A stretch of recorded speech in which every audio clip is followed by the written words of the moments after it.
kedysi dávno, vari pred polstoročím, v tom meste detských snov.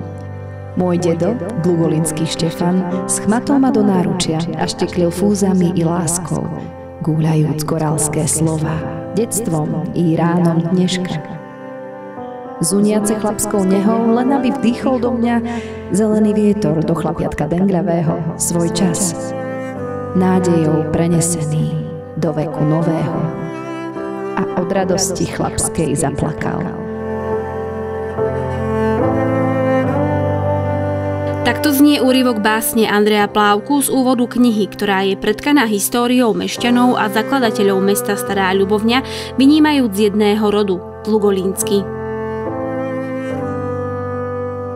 Na históriu pôvodu nielen mesta, ale najmä rodu Dlugolínsky sa pozrel autor knihy, ktorú 8. júna slávnostne vyprevadili do života Štefan Dlugolínsky. Známy je svojou láskou k histórii nášho mesta, jej propagovaním doma i vo svete. Ja som knihu koncipoval tak, aby čitateľ, ktorý nepozná tento kraj, aby si urobil nejaký komplexný obraz o tom, čo je to tá Stará Ľubovňa, ako má históriu. Prví predkovia rodu Dlugolínsky prišli do nášho kráľovského mesta v prvej tretine 18. storočia a ostali až dodnes. Rozvetvili sa na 45 000 ľudí, stáli aj pri budovaní Starej Ľubovne.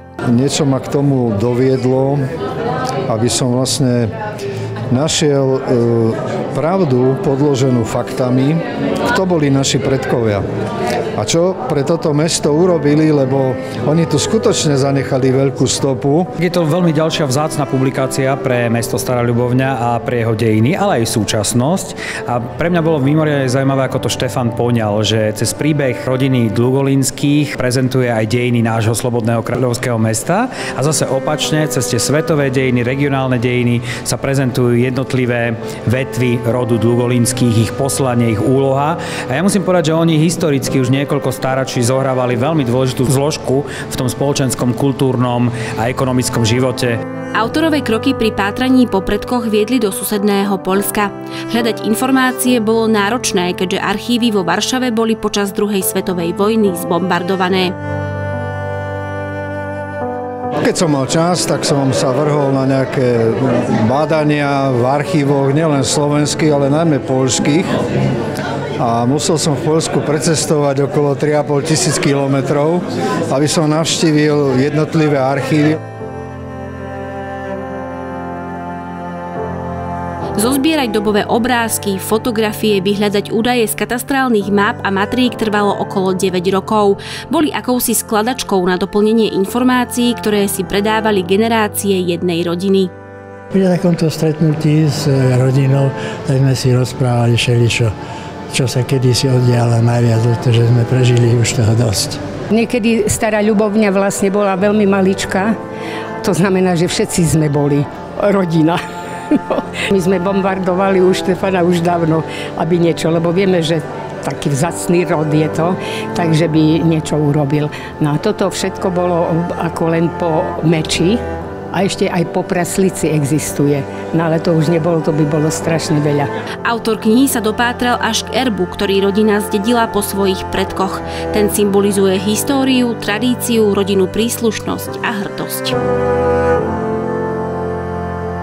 Bez poznania minulosti nemôžeme hovoriť o budúcnosti a to je odkaz pre všetkých, ktorí majú radi históriu a nielen pre tých, ktorí majú radi históriu, ale najmä pre mladých ľudí.